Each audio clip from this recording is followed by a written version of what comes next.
Nova TV, mais perto de você.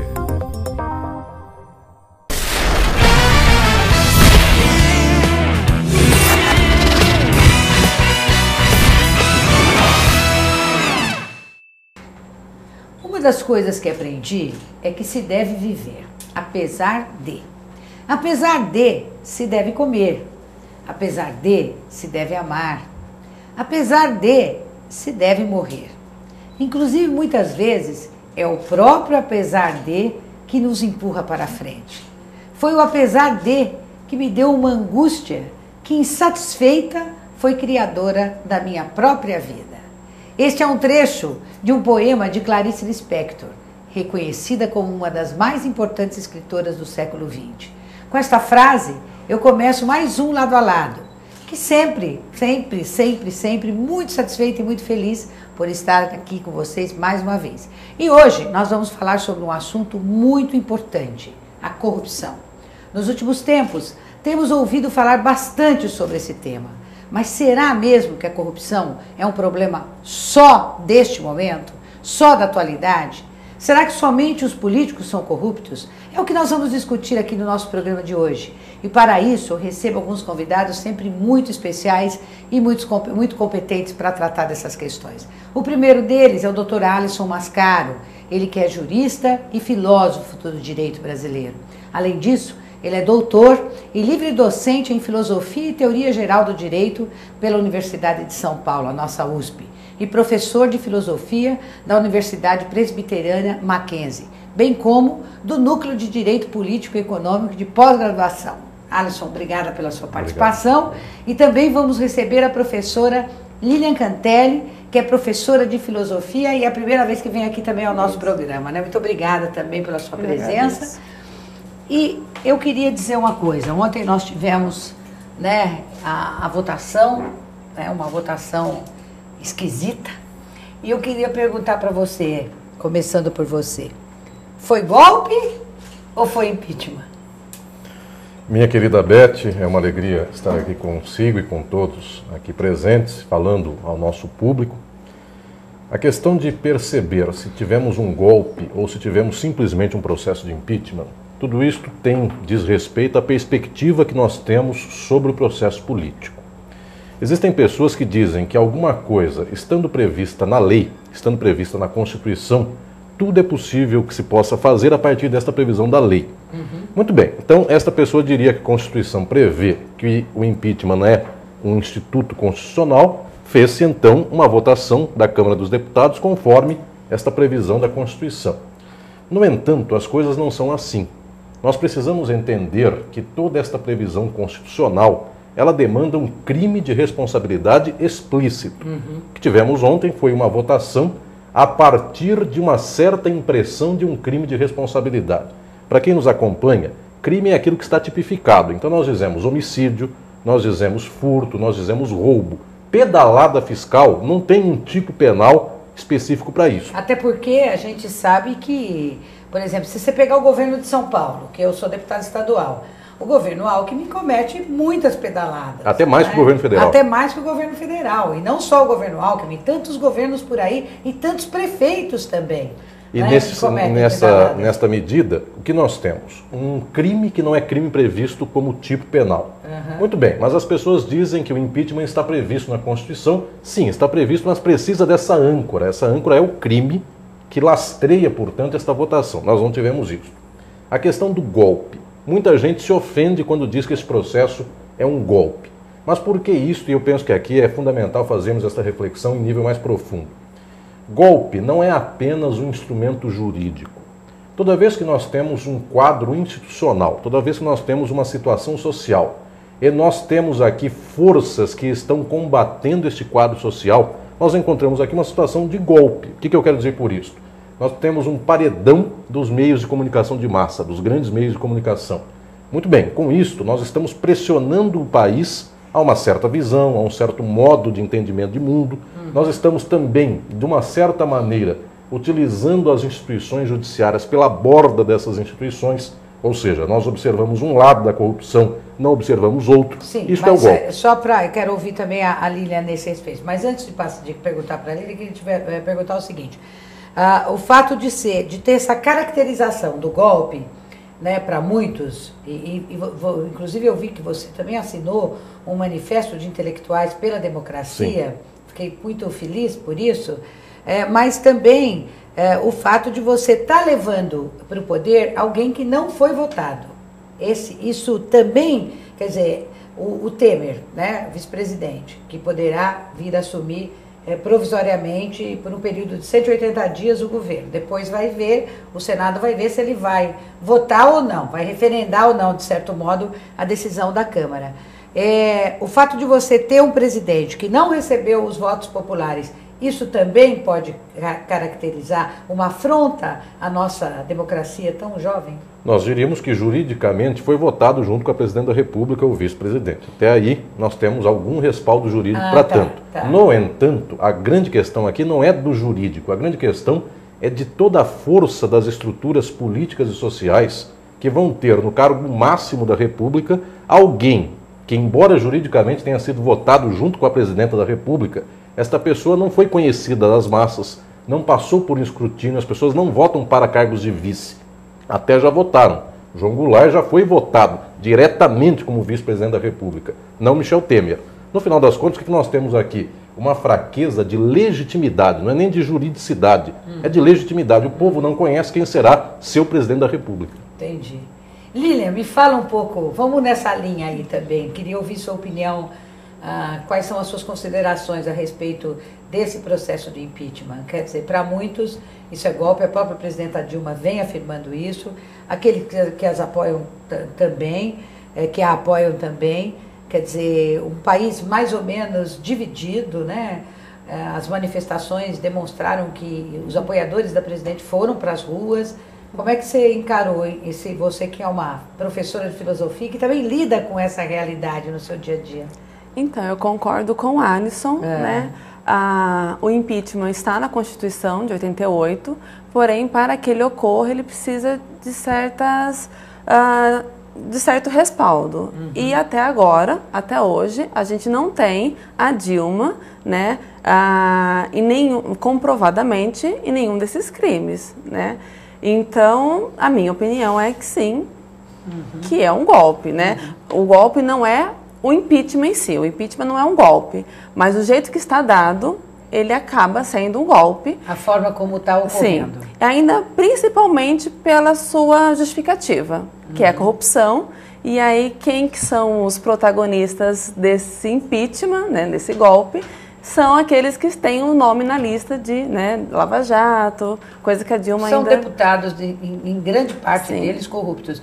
Me parece que na comissão, a primeira comissão, que foi a que julgou e que fez o relatório do impeachment, dos 38 votos contrários à presidente, 35 daqueles deputados têm processos de corrupção, né, de acusação de corrupção.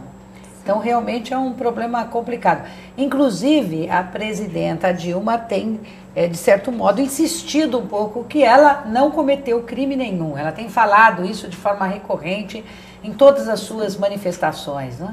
Essa última que ela fez, que vazou pela internet e tudo, que ela não pôde fazer lá pelas emissoras de televisão, mas ela deixa isso muito claro, né? Sim, eu acho que se instaurou uma insatisfação muito grande, né? E boa parte disso é culpa do PT. A gente não pode negar que o PT tem culpa nisso, né?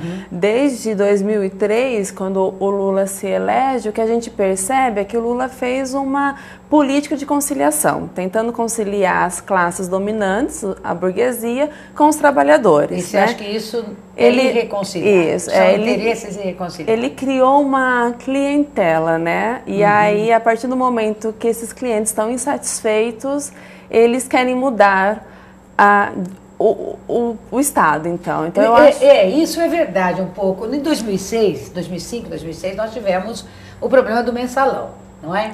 E, no entanto, o Lula é reeleito naquele momento, né? Reeleito e reeleito bem. Mas nós tínhamos uma condição econômica é bem diferente do que nós temos hoje. Quer dizer, o país estava iniciando um processo de crescimento, de recuperação da sua economia, de geração de emprego. Os 2 primeiros anos dele foram anos difíceis, de ajuste fiscal e tal. Depois ele começou a colher os frutos. Portanto, me parece que a economia foi preponderante em relação ao escândalo do Mensalão, né?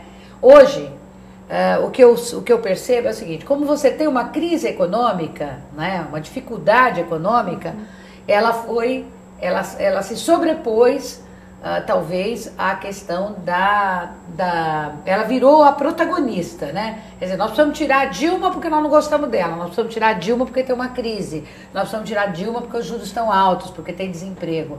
Isso não é motivo só, né? Se de repente todo governo que sofreu antipatia sair, nós estamos perdidos, né? Mas a motivação política, ela carreia todo o processo, por exemplo, da votação de impeachment. Por mais que nós tenhamos aqui uma tentativa de explicação jurídica, houve crime de responsabilidade, não houve, no final das contas o que nós temos são aqui disputas políticas e forças, inclusive sociais, culturais, econômicas, as mais variadas.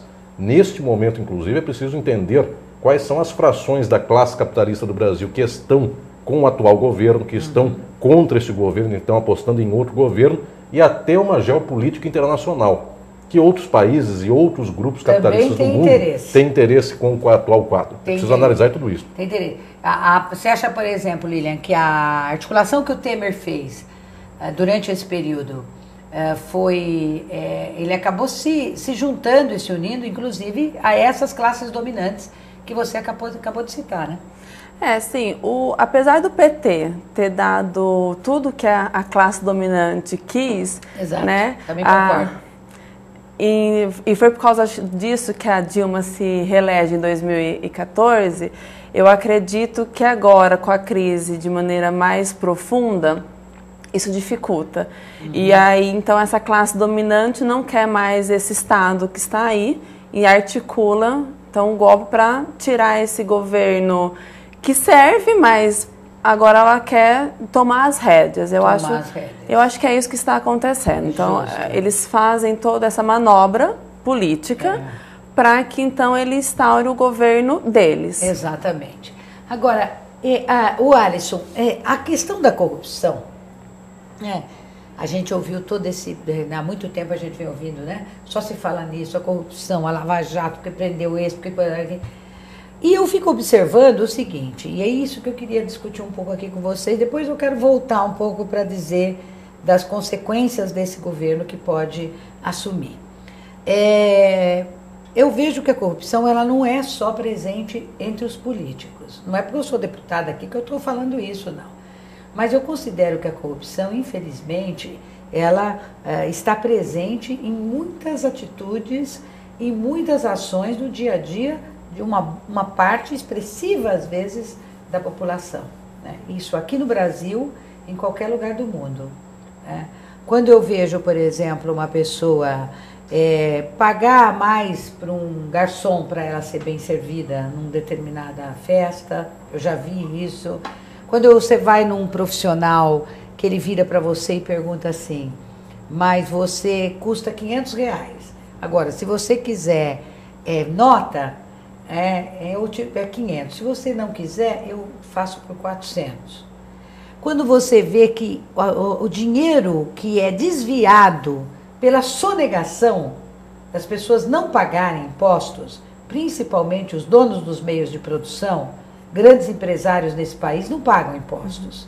Quem paga imposto no Brasil é o trabalhador, que desconta do olerite. Não tem jeito de não pagar, né? Mas muitos, infelizmente, não pagam.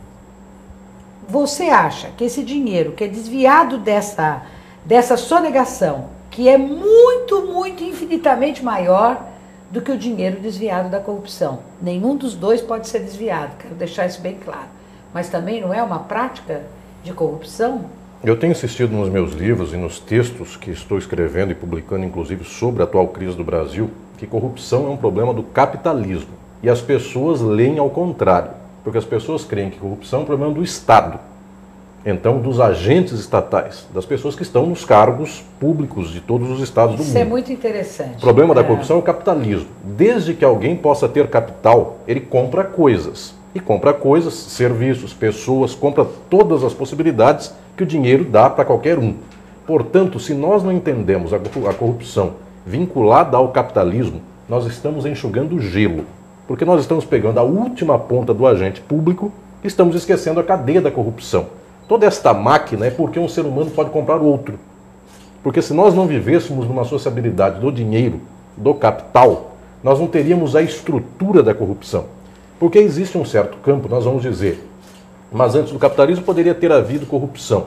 Sim, mas isso que nós não chamamos de corrupção no modelo de hoje, que era aquilo por lá, é esta influência de um senhor feudal, de um senhor de escravo, de alguém da Roma antiga, para ser mais bem querido pelos outros. É aquela situação na qual a pessoa, inclusive, puxa o saco de alguém, tenta ser amiga de alguém, tenta prestar pequenos favores. Ficar perto do poder. Isto não é também, econômico. né? Isto não é econômico. Isso não é econômico. Isto é aquela sensação que a pessoa quer ter de ser bem amada, bem querida, etc. e tal.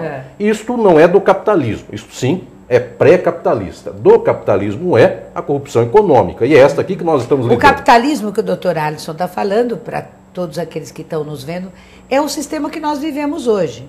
Né? É essa forma como a sociedade brasileira e grande parte da sociedade mundial está organizada, né? Das pessoas trabalharem, dos empresários quererem seus lucros, dos trabalhadores venderem o seu trabalho e serem pagos por isso, né? Que às vezes sobra menos, às vezes não dá para fazer as coisas, mas para quem compra esse trabalho, acumula mais dinheiro.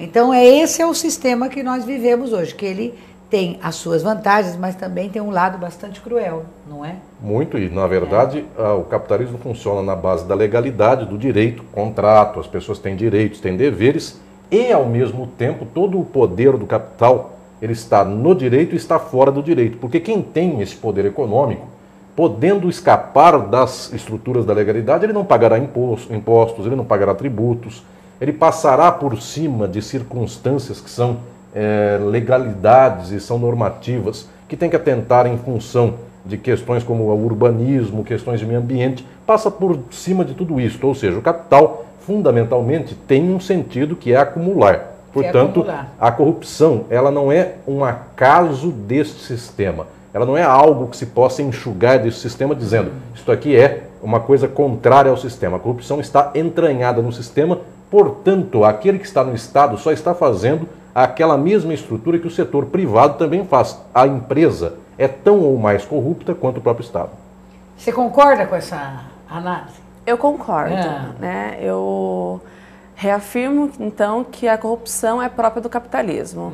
A gente pode criar mecanismos para tentar diminuir, mas a corrupção haverá se o capitalismo estiver dado. Existir. Isso. E aí a gente tem um problema maior no Brasil, né?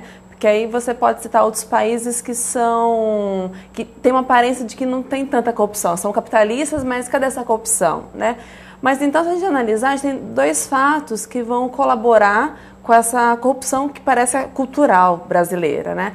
Primeiro que a grande parte dos partidos políticos brasileiros, eles não são formados a partir de um ideal, de uma ideologia. Eles são formados a partir de interesses, né, de cargos. Isso. E aí as pessoas... Tanto é verdade que nós já estamos com quase 40 partidos políticos. E aí essas pessoas que ocupam esses cargos, elas vão ocupar esses cargos para servir de interesse aos amigos, aos familiares, né? E de outro lado também a gente tem essa clientela, que a gente dá pequenos favores, né? E assim, tanto para os ricos quanto para os pobres, né? Não me ponho completamente contra a Bolsa Família, mas a gente não pode negar que a Bolsa Família também dá um certo chama para votos, né? Assim como a gente tem também incentivos para os grandes empresários. Então eu acredito que a corrupção ela é do capitalismo, mas nosso sistema político, ele reafirma ainda mais, ele abre brecha para isso, né? E talvez, sem sair do capitalismo, né? Sou contra o capitalismo e quero a saída dele, mas a gente tem também achar uma proposta para enquanto esse capitalismo está. Não podemos deixar também como está. Talvez uma maior participação da população, uma maior fiscalização da população, porque a população vota e esquece. E aí o que a gente assiste é o que aconteceu ontem, daquela votação que me soou tanto absurda. Isso é verdade. E não sei quem que eles estão... Pelo meu pai, pela minha mãe, pelo meu tio, pela minha sogra, ficou um negócio estranho, quem né? que eles estão representando.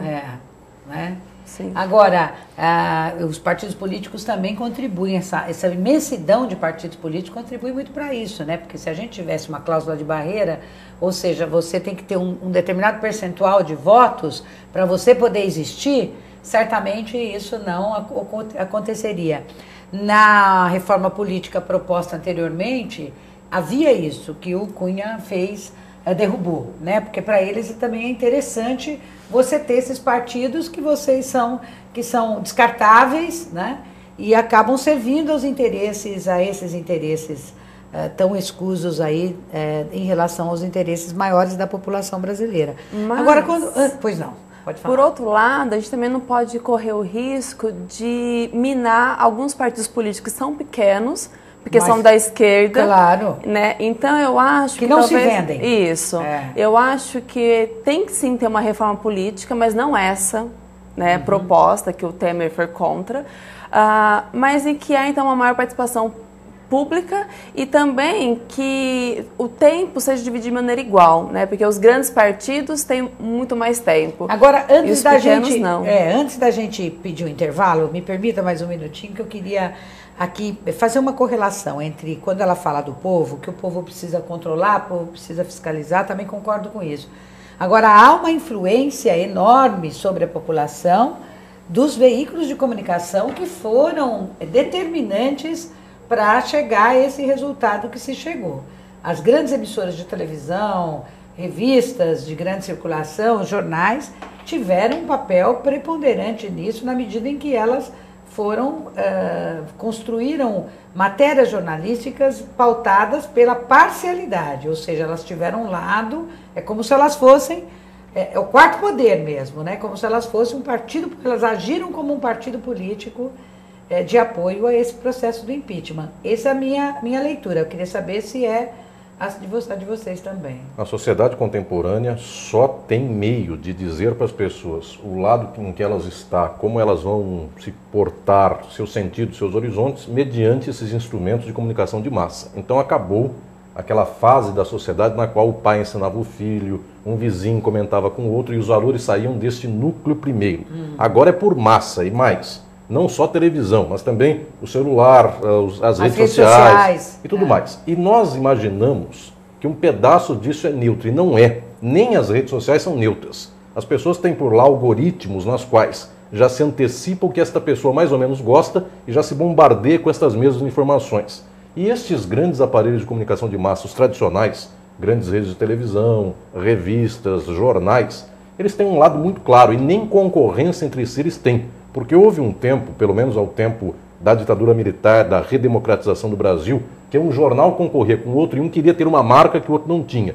Hoje não, existe uma espécie de oligopólio da imprensa, no qual o interesse não é nem da concorrência de um com o outro, o interesse é político diretamente de constituição de um modelo de sociabilidade. Ou seja, um dos pontos fundamentais da crise política do Brasil e do mundo hoje é a constituição da ideologia. As pessoas são bombardeadas e constituídas para pensarem em manada e sempre a partir de um aspecto político. Exatamente. Isso que está acontecendo, hoje está acontecendo isso de uma forma muito clara.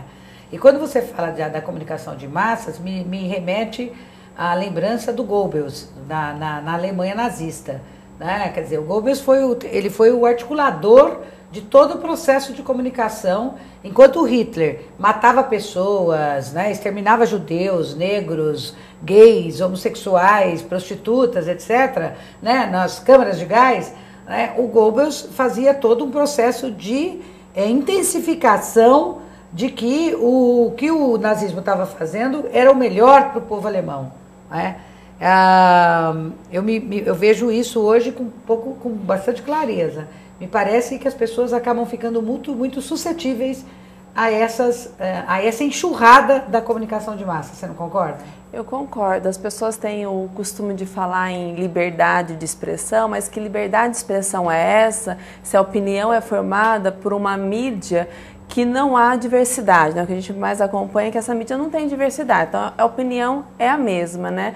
E a gente não percebe que essa mídia é usada para encobrir o que eles não querem mostrar. Então eles mostram uma parte, mas não mostram outra parte, né? E aí parece que a gente está sendo muito bem informado, mas na verdade não, né? O Marx chamaria isso de ideologia, né? Cria-se uma cortina de fumaça, mostra-se apenas o que é conivente, né? O que é interessante para essa elite, esconde os outros, né? Então não mostra todo esse conflito de classes, não mostra que eles não têm o mesmo discurso dos trabalhadores, então mostra que a elite tem o mesmo discurso que os trabalhadores. Isso é uma grande mentira, né? A gente vê agora na crise que quem paga o preço da crise são os trabalhadores. E vai continuar pagando. Exatamente. Infelizmente. E nossa, esse assunto é muito interessante, só que nós temos que pedir um breve intervalo. Nós voltamos em um minutinho com mais discussões e sobre as consequências desse processo para todos nós brasileiros que vamos ter que passar por isso. É um minutinho e nós já voltamos.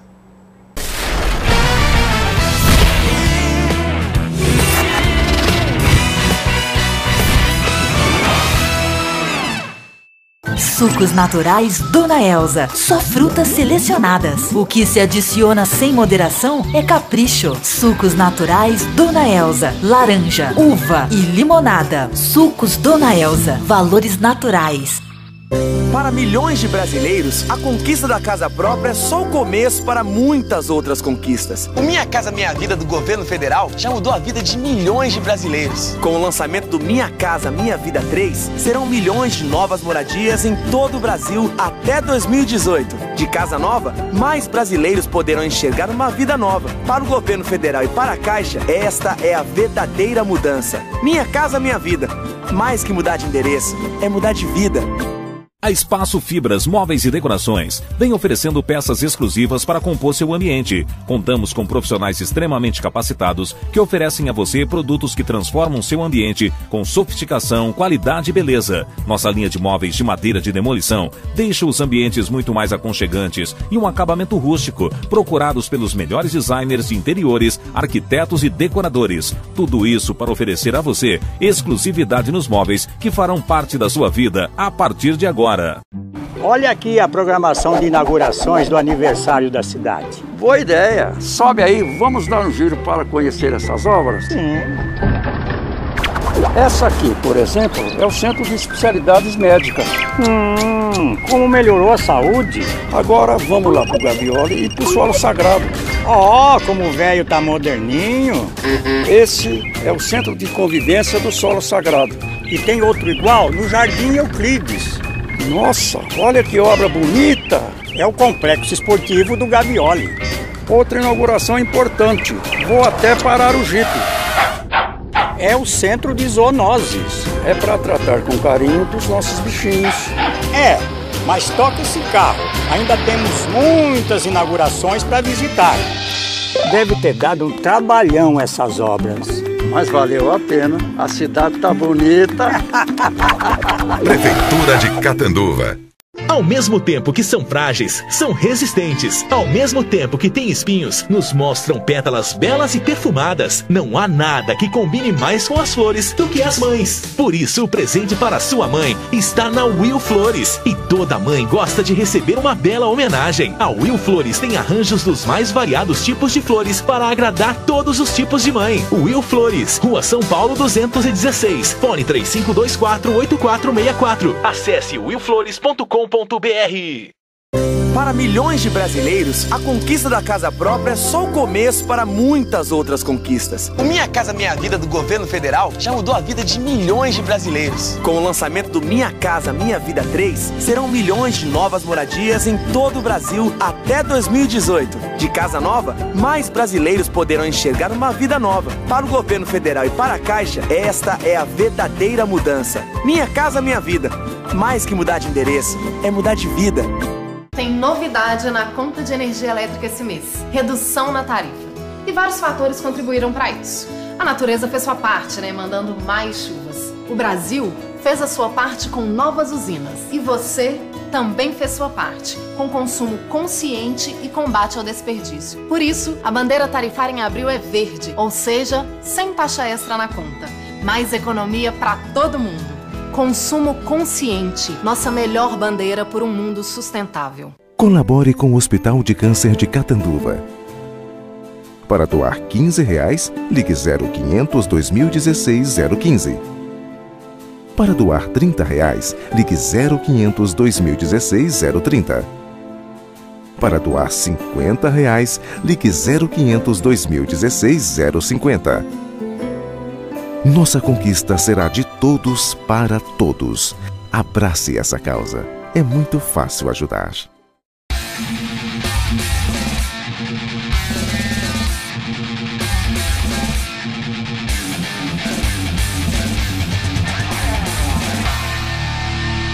Roller, questão de atitude.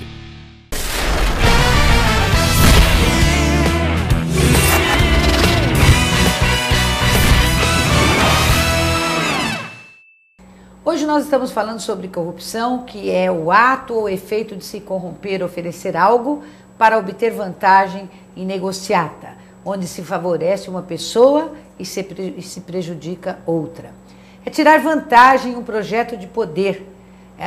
O verbo corromper, do latim e grego, significa ato de quebrar aos pedaços, ou seja, decompor e deteriorar algo.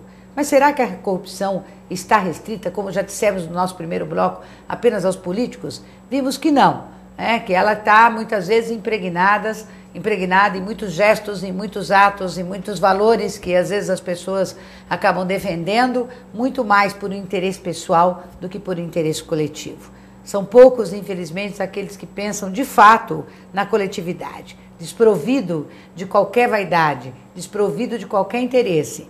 Infelizmente, nós estamos vivendo um momento onde isso tem ficado bastante patente na nossa sociedade, não é isso, né, Alisson? A quem defenda nesse período todo de manifestações de rua, a volta do regime militar. Isso, lá em frente à Assembleia tem umas barraquinhas lá que faz, acho que uns 6 meses, 8 meses que estão lá, saudando os militares. Até esse ponto nós chegamos, né, Alisson? E vejamos que, no final das contas, nós temos aí 2 possíveis leituras. E, aliás, 2 movimentos dentro desta forma pela qual as pessoas pedem, muitas vezes, a volta de uma ditadura militar. O primeiro deles é que há, de fato, um setor muito pequeno, extremamente reacionário, que, em certos momentos, tem mais voz. Eles têm, inclusive, espaço em grandes meios de comunicação, falávamos disso agora há pouco, e essas pessoas da borda, inclusive, desta borda quase fascista da sociedade, em alguns momentos, essas pessoas falam mais. Mas existe agora, e agora eu falo para quem nos escuta, e que tem uma certa percepção de que o mundo está errado, que as coisas estão erradas, então é preciso ordem. Então as pessoas têm esse sentimento de que é preciso que venha alguém de fora e instaure a ordem para que então a sociedade viva melhor e a pessoa viva melhor.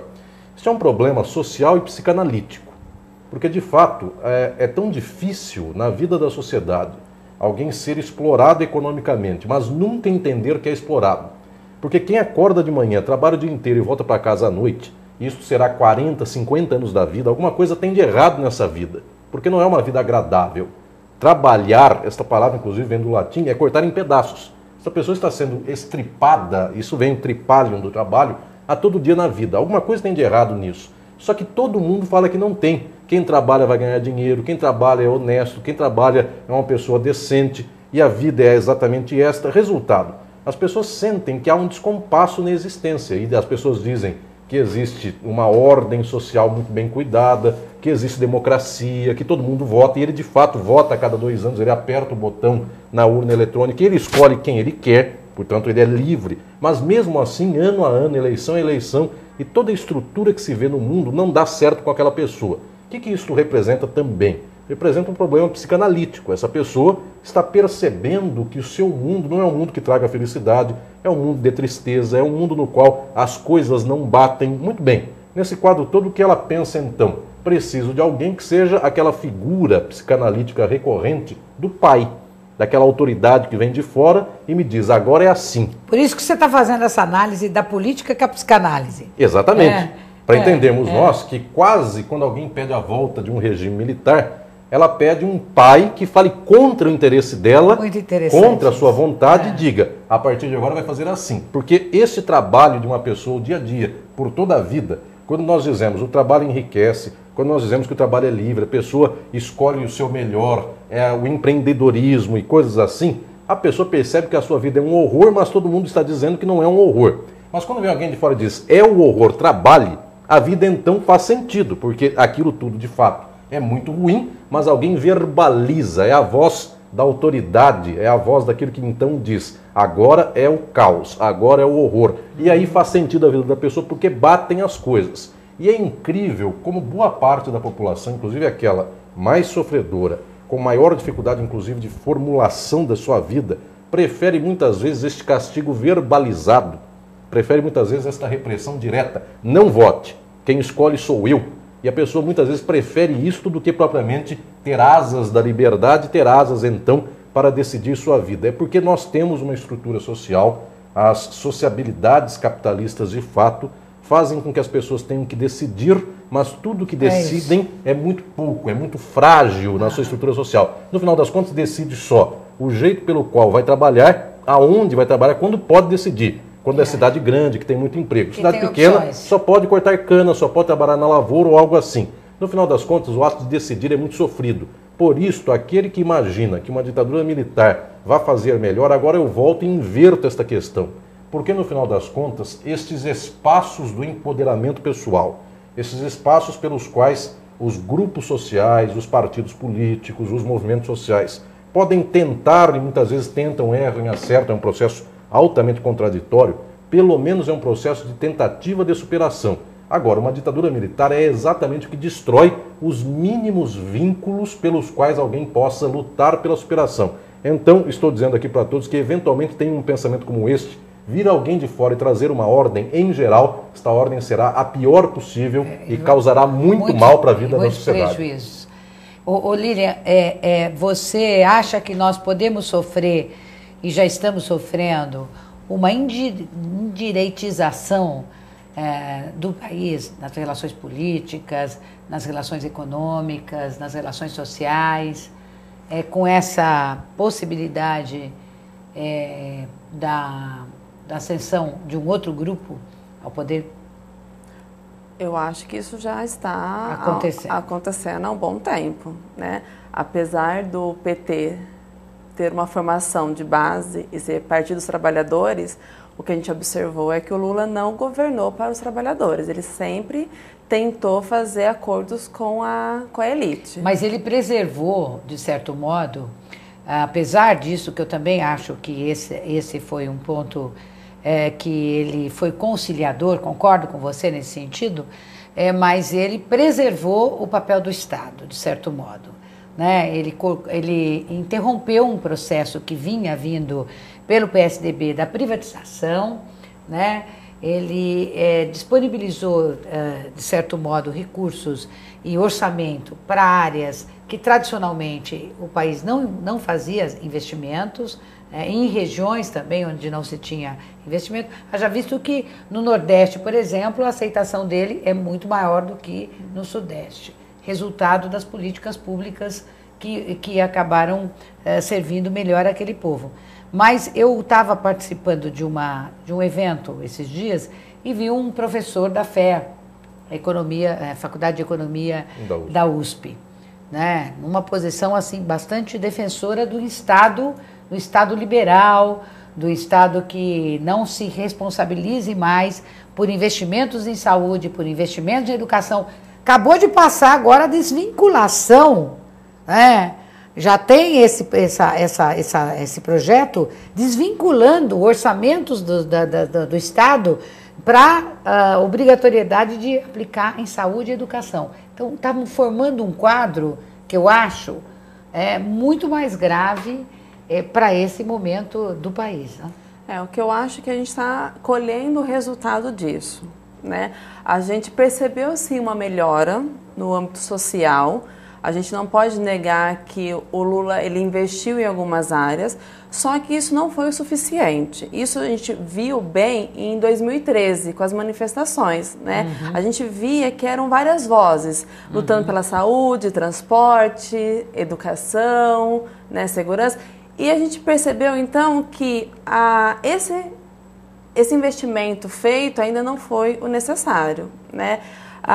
E parece que, como o Alisson já usou essa expressão, a gente meio que enxugou gelo e não mudou de fato. Então, eu acho que a gente não teve um governo de esquerda, de fato a gente não teve um governo de esquerda. As pessoas, talvez motivadas por uma mídia, né, que passa algumas informações às vezes erradas, elas acham que esse governo é de esquerda e ele é comunista. Ele não é nem comunista e, ao meu ponto de vista, muito menos de esquerda, né? A partir do momento que você quer conciliar interesses da burguesia com interesses dos trabalhadores, isso está fadado ao erro. E é o que a gente vem acompanhando, né? O que a gente acompanhou foi uma crise econômica que motivou uma crise social. E dessa crise social, a gente precisa de um inimigo. Esse inimigo, então, é o PT. E a gente precisa tirar, né? Criou-se, então, a crise política, que precisamos tirar o PT. O que acontece é que, provavelmente, daqui a um tempo, vai se perceber que a vida não vai melhorar. Né? E aí a gente precisa, então... Então, já você falando nisso, eu queria também perguntar para o Alisson. Alisson, as consequências, na sua opinião, desse possível governo que irá se instaurar, né? Se instaurar agora. Na verdade, aí a Dilma tem, me parece que até o comecinho de maio, porque isso vai para o Senado tem que acatar. Ao Senado acatando, depois ela tem que ser afastada, né? E aí o Temer assumiria um governo, num primeiro momento, provisório. Pode até depois se tornar um governo definitivo, mas no primeiro momento provisório, até que seja julgado pelo Senado. Quais as consequências desse governo? Acho que o povo quer saber isso. Ela falou muito bem, tirou o PT, né? Havia um sentimento para tirar o PT, achando que as coisas podem melhorar. Ela está dizendo que, na opinião dela, dificilmente isso vai ocorrer.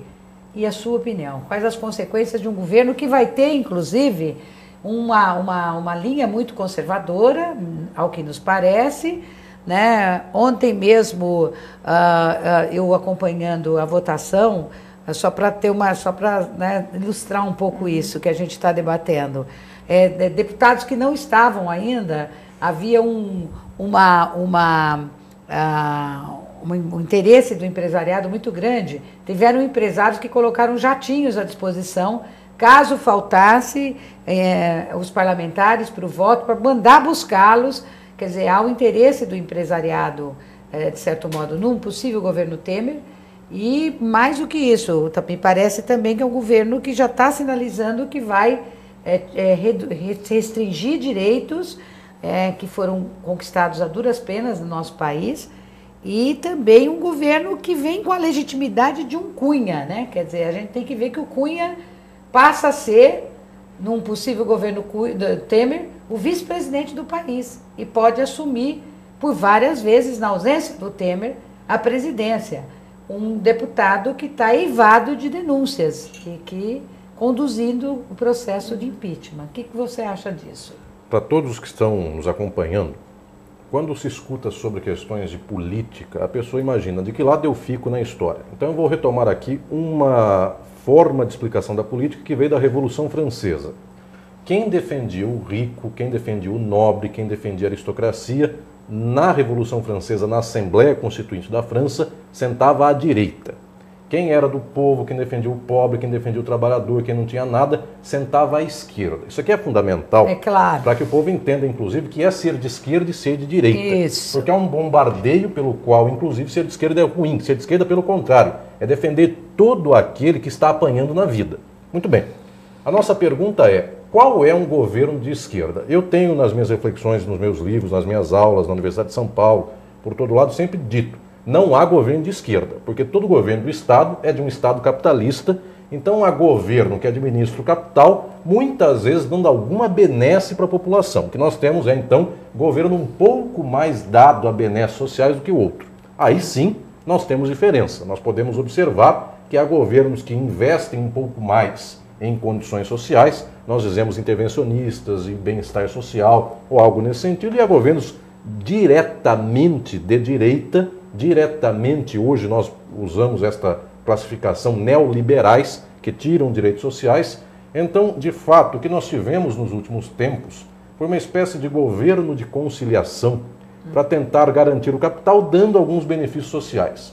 No entanto, isso já está se rompendo, porque não há, se nós não investimos de fato numa grande mobilização popular, se nós não investimos em forças vivas da sociedade e até mesmo na disputa ideológica da sociedade, disputa de ideias, para que o povo então entenda que é a luta do mundo, de que lado está, tudo isso é muito frágil, nós ruímos todo esse quadro social. Muito bem, tendo acontecido isso, tendo dado, portanto, um certo capitalismo de consumo, de inserção por consumo, e não por disputa de movimento social, hoje nós temos os movimentos sociais mais enfraquecidos. Não tivemos disputa dos meios de comunicação de massa, hoje é uma espécie de paredão constituindo a interpretação social. Total.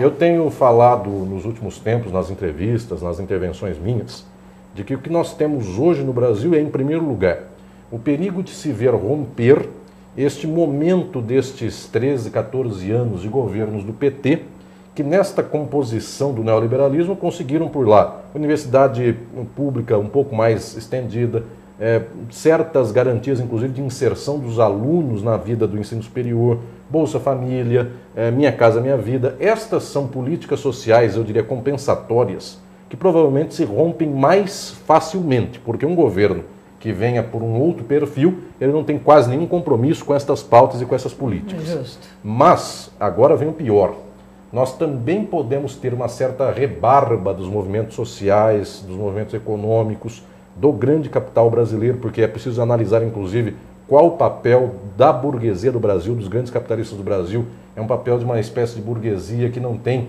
um certo interesse próprio de longo prazo. Ela é quase uma burguesia rentista, então ela se vende muito facilmente ao capital internacional. Os brasileiros ricos gostam mais dos Estados Unidos do que propriamente do Brasil. Tem todo esse quadro, e é possível que nós vejamos aqui a presidência da Câmara com a figura de Eduardo Cunha é reveladora disso. É possível que nós vejamos tanto uma espécie de reconstrução ou desmobilização desses ganhos do lulismo, destas formas de organização desses anos de governo, mas também, em especial, a chegada naquilo que é o varguismo, ou seja, direitos do trabalho, direitos sociais que já tem aqui mais de 70 anos. Inclusive, hoje pela manhã eu já vi algumas análises dizendo que no governo Temer há uma tendência de se restringir os direitos de trabalhadores, direitos conquistados desde a era Vargas. Sim. Não é? E com terceirizações, com redução de benefícios, né? Você acha que isso é possível? Não só as conquistas de direitos de trabalhadores, e há também uma preocupação no sentido de uma intervenção mais dura em cima dos movimentos sociais e em cima dos próprios sindicatos, porque afinal de contas um governo vai ter um outro perfil. Eu acho que a população está acreditando que com o impeachment haverá esperança. E não haverá esperança porque, de fato, nada muito significativo vai mudar, né? Então, a crise não vai desaparecer, postos de empregos não vão surgir, aumento de salário, tudo isso não vai acontecer de maneira milagrosamente, né? Porque a gente não está tendo uma reforma política de fato, a gente está tirando um governo e substituindo por outro que, apesar de ser mais conservador e ter um pouco mais de críticas, ele não é muito distinto desse que está surgindo. E é como eu já disse, em momento de crise, quem vai pagar pela crise é o trabalhador, não é a burguesia. Então, esse trabalhador começa a pagar por essa crise perdendo seus direitos, né? Que foram conquistados, né, pelos os trabalhadores. Então, perde sobre a Previdência, perde sobre o seguro-desemprego, aí depois perde com a diminuição de salário, terceirização, e tudo isso é passado para os trabalhadores como se fosse algo bom. Foi o que o Alisson falou. O trabalhador ele não percebe que está sendo explorado. Ele percebe que tem alguma coisa de errada, que ele passa uma vida sofrendo e aquilo que foi prometido a ele não é dado, né? Porque o que foi prometido ao trabalhador é que se ele trabalhar honestamente e de maneira dura a vida inteira, ele vai ter algo no final dessa vida. Mas o que a gente acompanha é que esse trabalhador não consegue. Ele não consegue a sua casa própria, ele não consegue a estabilidade financeira, ele não consegue manter seus filhos com uma boa educação. Mas indiscutivelmente, nesse período, a despeito das críticas suas ao governo do presidente Lula, à presidenta Dilma, que eu respeito, mas indiscutivelmente, principalmente durante uns 6 anos aí, 6, 7 anos, houve sim uma melhoria da própria condição de vida das camadas mais pobres da população. Haja vista que todos os índices apontavam e todas as pesquisas que nós tivemos aí a ascensão de mais de 40 milhões de brasileiros que viviam numa condição de pobreza, que melhoraram de vida, que encontraram emprego, que tiveram uma remuneração melhor, etc. Houve uma redução da desigualdade no país, né? Todos os dados demonstram isso. O IBGE, institutos, né, que têm uma credibilidade muito grande, apontaram esses números. Agora, vocês acham que isso pode se perder? Quer dizer, nós podemos ter retrocessos, inclusive, só para ir encerrando já o nosso programa, porque nós avançamos um pouco mais, dado inclusive a atualidade do nosso tema aqui hoje, né? Vocês acham que pode haver retrocessos naquilo que diz respeito a garantias, a direitos, a conquistas, e não só no campo da economia, não só no campo social, mas o que me preocupa também é a questão do campo dos valores, né? Das coisas mais conservadoras, quando se quer tirar direitos de mulheres, quando você tem um Bolsonaro que fala que mulher tem que ficar na cozinha, quando você tem um Marco Feliciano que se posiciona de uma forma contrária à educação para crianças, às diversidades, quer dizer, são aspectos que nós não abordamos aqui na nossa conversa, mas que evidentemente eles vão estar postos também nesse governo que está chegando aí, que vai assumir, né? Acha que sim ou não? Vejamos nós, eu penso que nesse quadro todo nós temos uma estrutura social bastante solidificada, é uma estrutura de exploração, de contradição, de conservadorismo, e nós temos certas nuances de todo esse processo, ou seja, de fato é possível puxar um pouco mais em favor do povo, um pouco menos em favor do povo. O fato é que nós não mudamos as estruturas da nossa sociabilidade, portanto, o que dá o conservadorismo da população é a vida que a população leva, essa vida só tem para se poder segurar na vida a família, eventualmente a religião e uma certa forma de visão de mundo que vem dos meios de comunicação de massa. Esta, inclusive, estrutura muito difícil da vida das pessoas faz com que nós tenhamos aparelhagens que moldam o conservadorismo da população de um modo muito grande. Então é sempre moralismo, é sempre uma certa forma retrógrada de comportamento e de visão de mundo. Isso não muda facilmente, isso é estrutural. Mas é que nós temos junto uma espécie de desmobilização de também alguns aparatos que possibilitariam uma espécie de puxamento dessa corda em outro lado. Então, de fato, nós temos aqui movimentos sociais, movimentos populares, sindicatos, partidos de esquerda que estão bombardeados no momento presente. E nós temos muito pouco de inserção nesses grandes meios de comunicação de massa. Não tem voz para uma leitura crítica de mundo. O que eu diria desse quadro todo?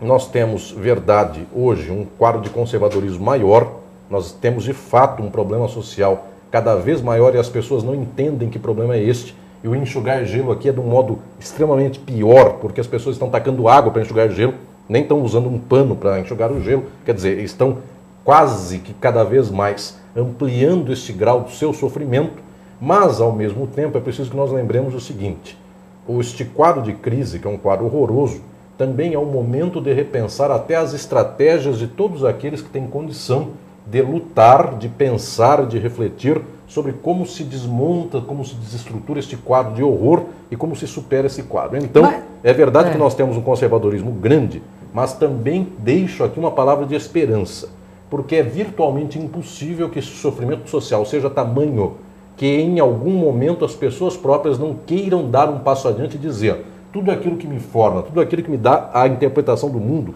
já não é mais suficiente. Porque nós falamos da mulher, nós falamos das minorias, nós falamos do negro numa sociedade racista, do pobre trabalhador que não possa ter um sindicato. Em algum momento, esse sofrimento social, ele para na cabeça das pessoas, ele vai refletir sobre o seguinte: será que de fato é assim mesmo? Será que todos aqueles que me ensinam que tudo isto é certo mesmo? Então daí, minha querida deputada Beth e todos aqui que estão presentes neste momento, eu quero dizer que nós temos de fato a possibilidade da esperança a partir da mobilização. A sociedade é contraditória, ela não fecha, então se não fecha nem mesmo para uma espécie de luta progressista, que dirá para esse paredão conservador. É exatamente esta, é a possibilidade de falar, de unir as mãos para transformar a sociedade. Isso, só para encerrar a tua participação, o que eu observei nesse período todo de resistência é que as esquerdas também se uniram bastante, né? Então você teve não só o PT, o PCdoB, o PSOL, os movimentos sociais, eu não sei como se posicionou o PCB, seu partido, né? Mas me parece que o único partido que ficou de esquerda fora desse processo, que defende eleições gerais, que não queria nem Dilma nem Temer, foi o PSTU, né? Mas enfim, o PT é um partido que, quando estava na oposição, fez uma oposição com muita competência, não é? Soube fazer isso muito bem. E depois, quando assumiu o poder, teve todo esse problema, toda essa crítica que hoje ele recebe, paga um preço por conta disso. Mas você acha que esse processo que nós vamos viver a partir de hoje, nós podemos ter uma esquerda mais unificada e preparada para enfrentar as perdas e os prejuízos que poderão advir desse momento?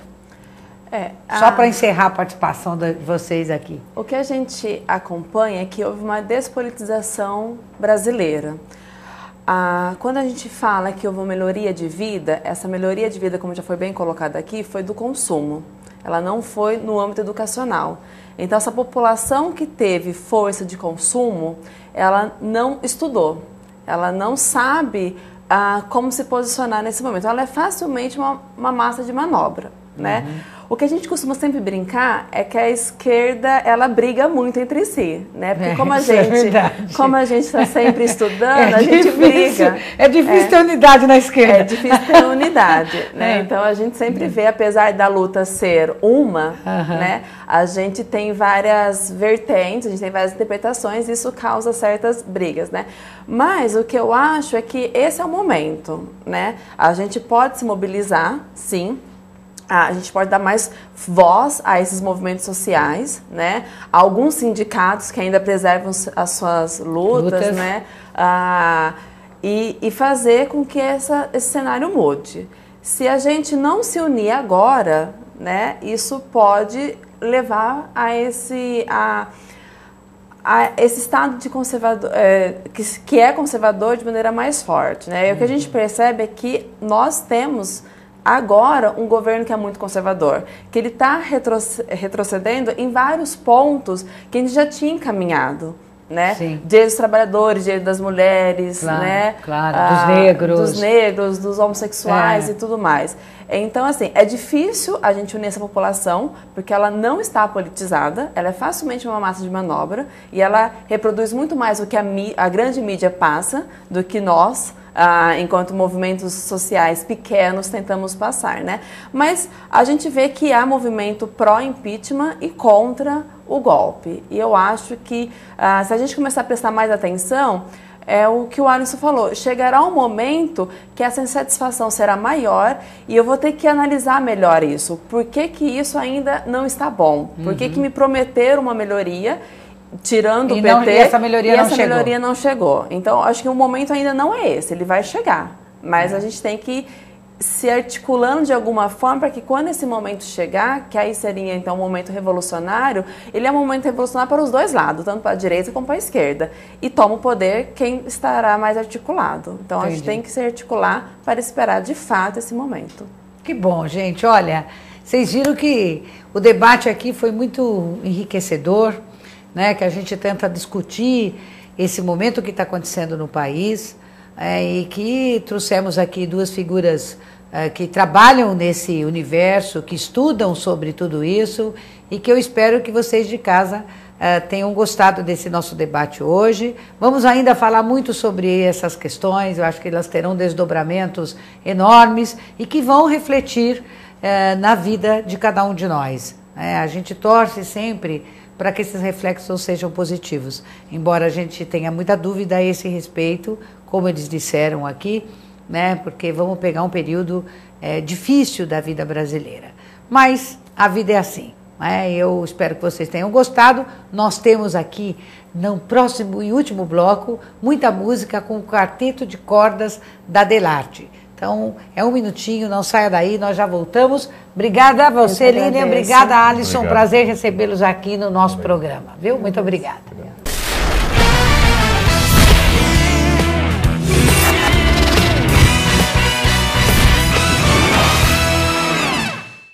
Rede Central, Farmácia e Manipulação, possui 13 lojas na cidade de Catanduva, todas localizadas estrategicamente para permitir o melhor atendimento aos seus clientes.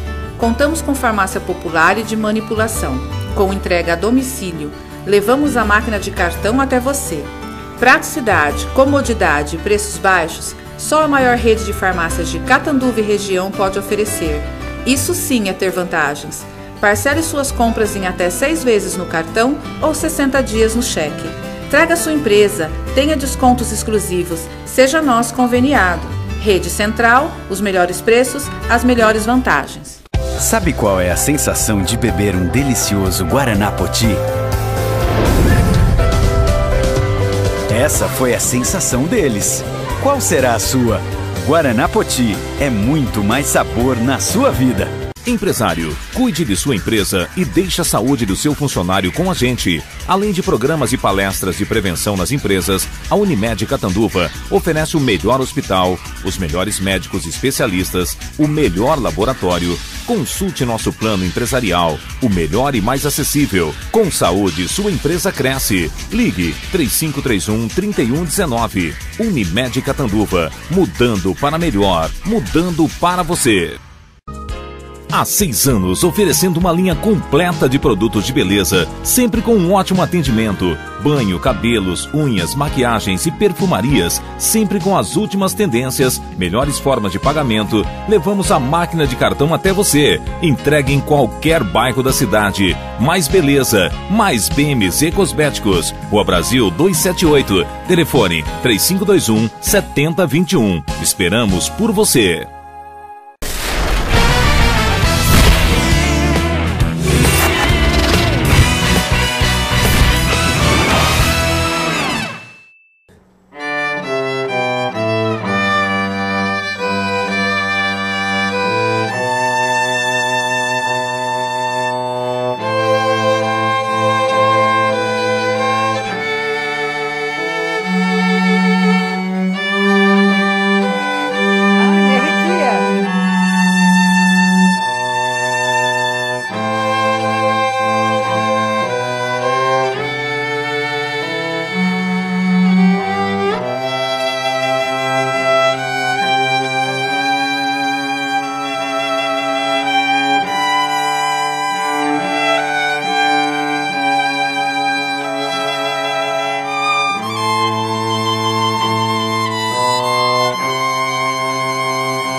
Lado a lado, e nós estamos recebendo aqui o quarteto de cordas da Delarte. Obrigada pela presença. A gente agradece. Misael, que coisa linda, fiquei emocionada aqui. Legal, o violino é um instrumento que parece que toca, né, fundo no coração da gente, não é? Com certeza, com certeza. É um instrumento assim, particularmente, Ele, inclusive, assim, é uma coisa bem diferente. Quando a gente vai ensinar alguns alunos, todos os instrumentos, o violino, violoncelo, a viola, eles têm uma pecinha chamada alma.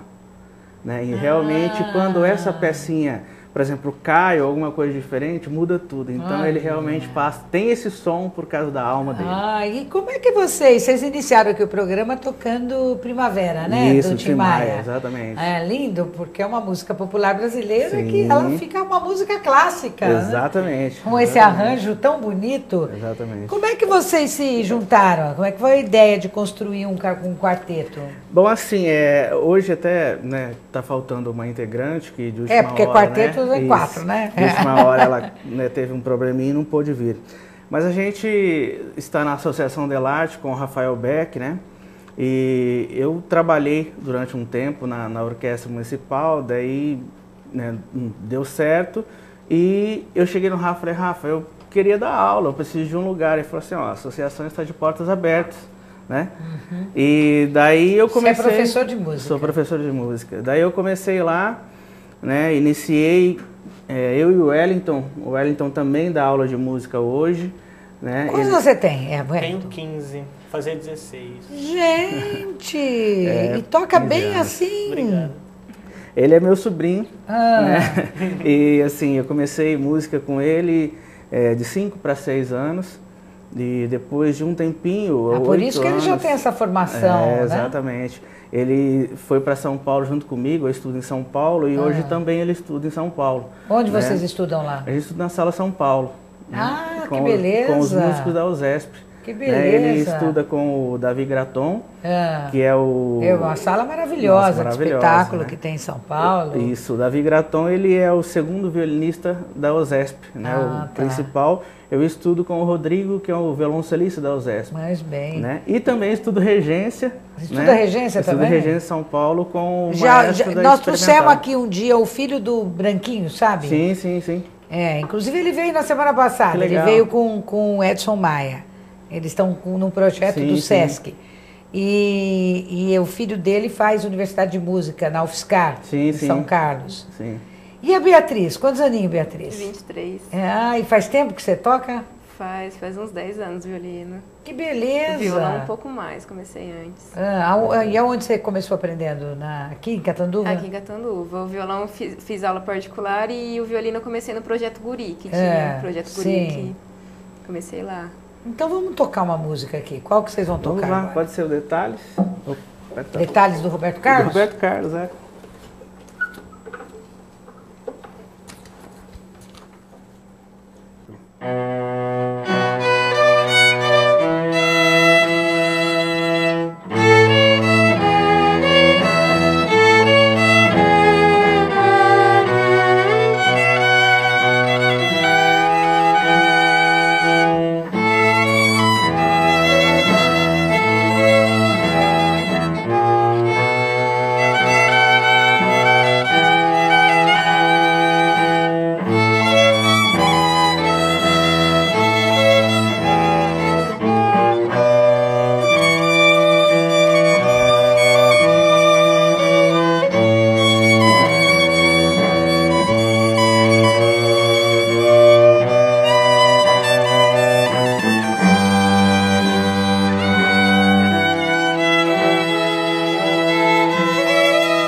lindo, lindo, lindo. Muito bom. E escuta, esse aqui é o violoncelo.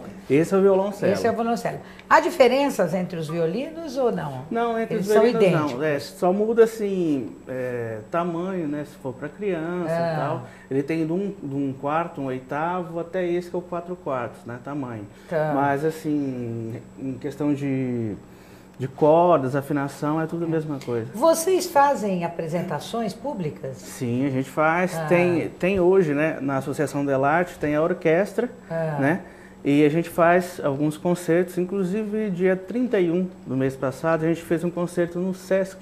Né? Que beleza. E assim, em dedicação às mulheres, né? Pelo mês das mulheres. Tá. E foram todas essas músicas, né? Roberto Carlos, Tim Maia, Djavan, Tribalistas, né? Então foi tudo, essas músicas, inclusive com algumas mulheres cantando.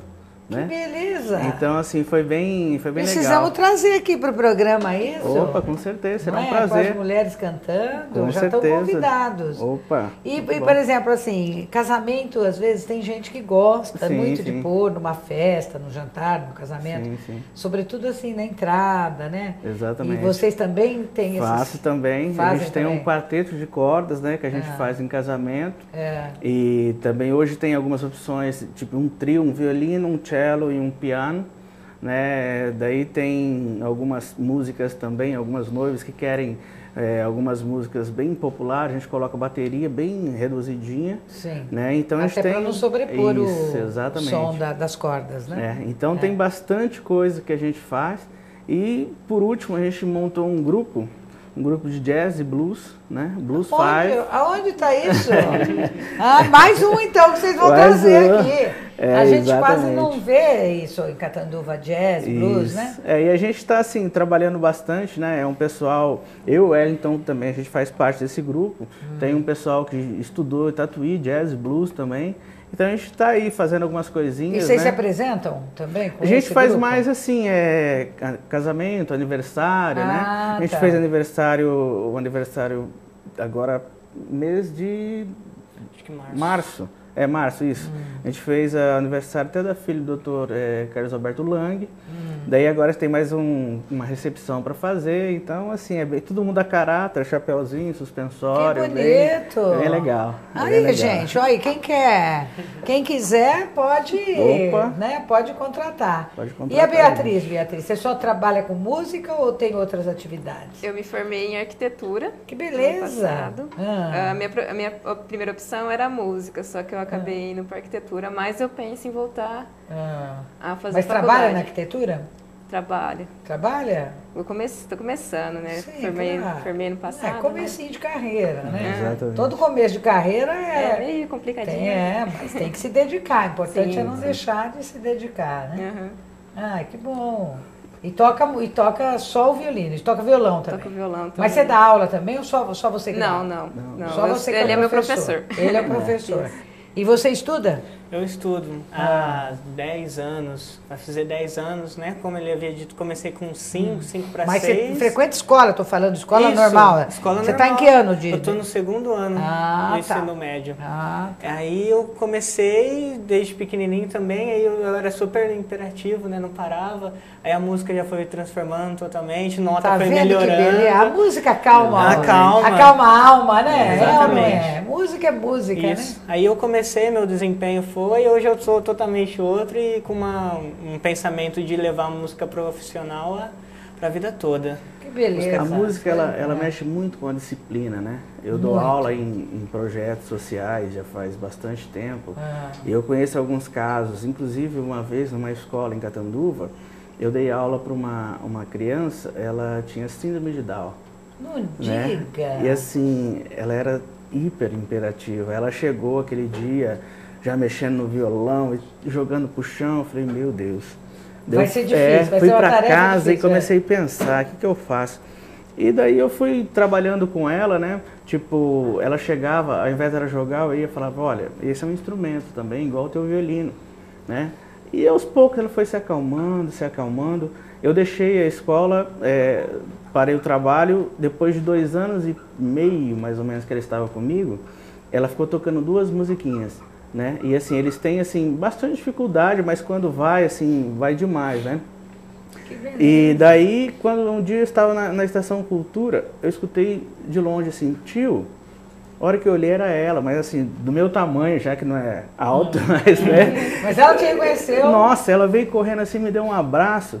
Aquilo assim, emocionou, destruiu, claro, né? Claro, porque claro. Ela lembrou e ela falou assim, tio, eu toco violino ainda. Nossa, ai, que bonitinho. Isso pra mim assim foi maravilhoso. Nesse né? sentido, você deve considerar que é muito importante a introdução do ensino musical em escola. Se a gente pudesse ter, fala a verdade, meninas. Demais da conta. Mudaria muito a história. Muito. É porque, assim, é comprovado, né? As crianças que começam, né, que estudam música, elas têm o melhor desempenho na escola. Sem dúvida. Né? Então, se tivesse essa parte nas escolas... Nas escolas públicas. Exatamente. Né? Porque muitas vezes as famílias que têm posses, se a criança quer, às vezes os pais colocam para aprender um violino, um piano, um violão, né? Mas aí aquelas famílias que não podem, né? Exatamente. Então a escola poderia oferecer, até como algo optativo, né? De querer ou não fazer. Sim, na Associação Delarte a gente tem aberto para qualquer idade, né? Desde, vamos dizer assim, andou, né? Já pode, a gente está pegando os alunos, e a gente tem alunos lá hoje de 5 anos até 60 e alguma coisa, né? Então, assim, é uma orquestra bem mista, né? É um projeto que realmente atende toda a comunidade dali. Ótimo. Inclusive, é uma orquestra que o ano passado a gente teve como solista aqui o Emanuele Baldini, que é o Spalla da USESP, é o italiano. Ah, que beleza. Aí ele veio fazer, a gente fez os dois... A USESP é a Orquestra Sinfônica do Estado de São Paulo, mantida pelo governo, quer dizer, tem uma... A gente até nessa última orçamento que a gente debateu lá em dezembro, eu conversei bastante com eles, eles nos procuraram na Assembleia para que a gente pusesse verbas, né? Sim. Porque eles ficam às vezes numa situação de Exatamente. dificuldades grandes por falta de recursos, Sim. né? Então a gente conseguiu alguma coisinha para eles lá. Ah, que bom, porque a parte da cultura em geral sempre é difícil, a pessoa fala, não, tem X disponível, né? Na verdade acaba sendo mais uma, infelizmente, mais né? uma migalha do que um valor mesmo que possa promover a cultura, infelizmente. Né? Mas que bom que vocês vieram, parabenizo a todos, Beatriz, Washington, Misael, nosso professor. Eles vão encerrar o nosso programa. Quer deixar algum telefone para contato? Deixo, 98168-8997, que é o meu celular para contato de casamento, qualquer evento, mesmo da orquestra. Tem também o jazz, do blues agora também. Esse aí né? vocês vão vir aqui. Opa, com certeza, será um prazer. Tá. Então, assim, quem quiser, tiver assim, casamento, aniversário, bodas, estamos à disposição. Legal. E agradeço pela oportunidade. Eu que agradeço a presença de vocês. Vocês vão encerrar o nosso programa. Vocês vão tocar o quê? Só para o pessoal de casa? A gente vai fazer uma parte do Inverno de Vivaldi. De Vivaldi, um compositor clássico, importante, dos mais importantes da história da música clássica. E eu agradeço mais uma vez ao Will Flores, que sempre decora o nosso estúdio aqui, e principalmente vocês que nos assistiram hoje nesse debate importante que nós fizemos sobre o momento político que o país está atravessando. Fiquem agora com o quarteto e com uma música do Vivaldi, que é lindo, um grande compositor. Muito obrigada mais uma vez a vocês todos que assistem esse programa. Todos os dias que eu saio nas ruas de Catanduva, as pessoas, eu assisto o programa, eu te vejo, isso, aquilo, gosto. E é importante que a gente tenha esse retorno, esse feedback de vocês. Um beijo no coração de todos, uma ótima semana e até o próximo programa, se Deus quiser.